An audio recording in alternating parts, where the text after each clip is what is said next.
Ir-raġel ta' 60 sena jinżamm arrestat wara li tressaq il-qorti b'urġenza s-sibt filgħodu. Dan hekk kif ġie akkużat li sforza lil ibnu ta' 6 snin għal sess ma' prostituti biex jippreveni li jsir gay. Allegatament dan kien iseħħ is-sena li għaddiet fil-Marsa u fid-dar fejn jgħix it-tifel. Fil-qorti riżulta li kienu l-prostituti stess li rrapportaw lill-Aġenzija Appoġġ anke jekk huma involuti f'każi ta' prostituzzjoni u droga. Jirriżulta li t-tifel mhux biss kien ikun preżenti waqt l-attività sesswali, iżda anke għat-teħid ta' droga. Il-pulizija fil-preżenza ta' social worker avviċinaw lit-tifel li qalilhom li missieru kien jeddu biex ma jitkellimx dwar dak li kien iġielu jagħmel għaliex inkella kien jitfgħu f'istitut.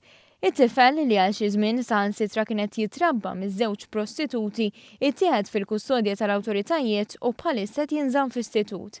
Għalkemm ġeb mhux ħati għall-akkużi miġiba kontrih, ir-raġel li jismu ma jistax jixxandar biex tiġi protetta l-identità tat-tifel baqa' jinżamm arrestat fil-faċilità korrettiva ta' Kordin.